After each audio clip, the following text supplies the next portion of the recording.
Assalamualaikum warahmatullahi wabarakatuh. Perkenalkan, nama saya Dio Seperdi Katmam.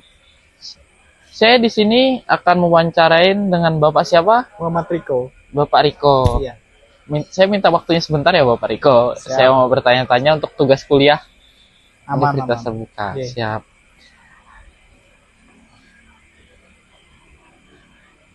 Bapak di sini untuk pemasok dari mana ya? Masuk itu kami dari peternak pembesaran Oh, dari mitra lokal. dari mitra lokal. Ya, jadi ayam yang mereka itu siap supply ke kami dengan bobot 1,8 sampai 2 kg diantar ke kandang kami. Gitu. Bagaimana sampean milih dan menjaga pemasoknya supaya nggak lari ke orang gitu? Yang penting itu jalin hubungan dengan baik. Jadi saling WhatsApp kayak gitu. Untuk tanya harga kah apakah basa-basi. Yang penting tetap terjaga hubungannya dengan baik kayak gitu. Siap, siap. Apakah ada tantangan untuk mendapatkan pemasok bahan baku ayamnya itu? Ada sih tantangannya tuh fluktuasi harganya, kadang tuh Hmm, naik kadang turun jadi nggak stabil gitu. iya. Hmm.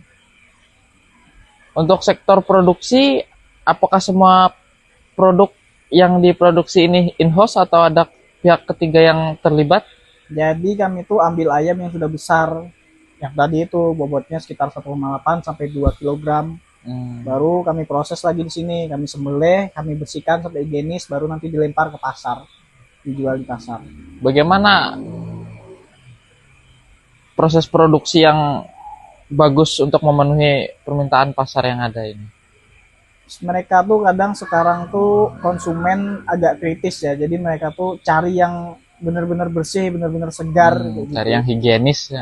Cari yang bobotnya juga sedang, nggak terlalu besar, jadi untuk makan keluarga tuh enak juga Iya. katanya. Apakah ada strategi khususnya atau gimana gitu? Strategi khususnya kami itu nggak pernah kehabisan pakan, jadi pakan tuh nggak boleh telat, harus sedia terus stoknya di sini, jadi Iya. nggak boleh kelaparan ayam tuh, biar bobotnya stabil 1,8 sampai 2 kg, susutnya juga lebih sedikit. Untuk distribusi sendiri bagaimana produk yang distribusikan? Ke pabrik atau ke pasar langsung atau ke pedagang-pedagang? Produk yang kami distribusikan itu ayam bentuk karkas, jadi yang sudah bersih nanti dilempar ke pasar. Nah, kadang ada pesanan perusahaan juga sih. Yang berarti faktor anunya Ya, pasar langsung ya. ya Ya. pasar, perusahaan, kadang ke pelanggan-pelanggan yang lain. Untuk konsumen akhir siapa target utamanya? Konsumen akhir kami itu para pengecer sih. Nanti para pengecer pasti konsumen akhirnya konsumen rumah tangga Ke pastinya. masyarakat langsung. Rumah tangga, rumah makan, dan bisnis kuliner lainnya yang perlu bahan baku ayam segar. Oh gitu ya. Ya, Untuk aliran produk, bagaimana produk berpindah dari peternakan ke tempat sampean atau gimana itu? untuk aliran produk ya. Untuk rantai pasok sendiri bagaimana? Atau pakai mobil kah? Atau bagaimana dari kapal kah? Jadi rantai pasoknya itu biasanya ayam itu dikirim pakai truk ke kandang kami, nanti kami nampung sementara, ada pesanan, kami sembelih, kami higieniskan, baru nanti diedarkan. Untuk pelanggan sendiri bagaimana menginformasikan pesanannya via WA kah? Via Ya, dari via yang WA. pasti lewat WA, kadang lewat telepon, kayak gitu. Untuk aliran keuangannya bagaimana? Pembayaran yang dilakukan pelanggan, pengecer atau pemasok atau gimana itu? Kalau sama saya itu sih harus cash terus, harus. Untuk pembayaran sendiri bagaimana Mas Amin? Cash-cashan atau sistem kredit? Kalau sama saya itu bisa cash, bisa transfer juga bisa, yang pasti harus rutin dan tepat waktu. Berarti nggak bisa bayar tempo gitu ya? Oh, jangan jangan jangan. Oh iya, saya sendiri pernah mengalaminya masalahnya. Makanya, Puluhan juta duit saya hilang. ya pokoknya harus tepat waktu. Iya. Untuk efisiensi operasional sendiri bagaimana Mas Amin? Kalau efisiensi itu kami lihatnya dari jumlah ayam yang diantar. Kalau ayamnya banyak, kami pakai pickup. Kalau ayamnya sedikit, pakai motor aja. Jadi nggak terlalu banyak buang bahan bakar. Begitu ya. Untuk efektivitas memenuhi permintaan, gimana itu?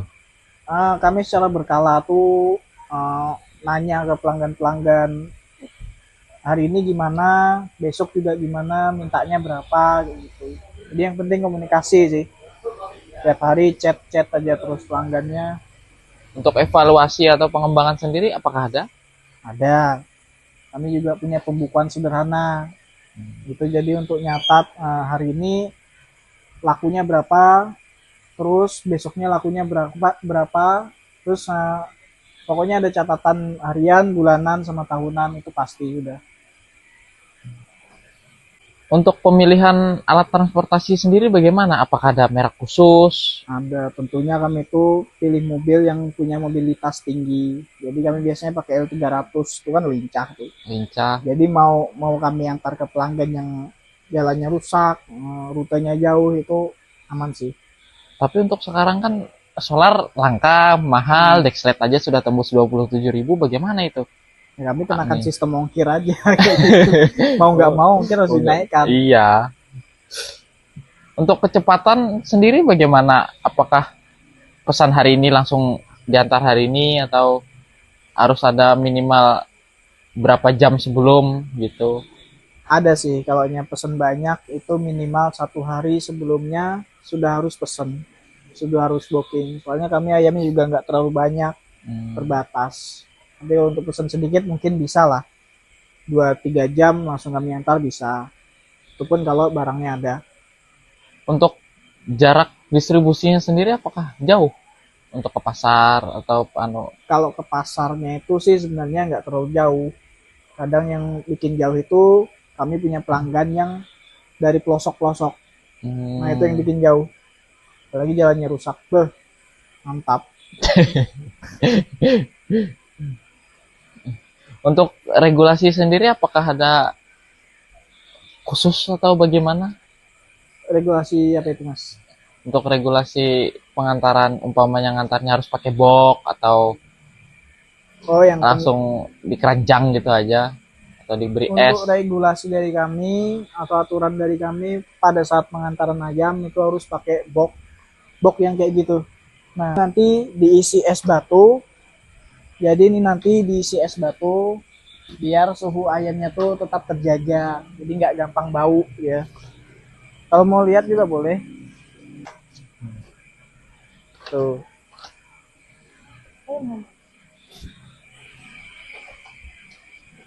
Iya. Untuk tantangan transportasinya apakah ada oleh Jalan Kalimantan ini begini? Ya, Apakah berpengaruh? Jalannya sih yang pasti itu. Kalau di pelosok-pelosok itu jalannya kadang rusak, itu juga menghambat proses kami ngantar barang. Kadang tuh keterlambatan kan gara-gara jalannya rusak.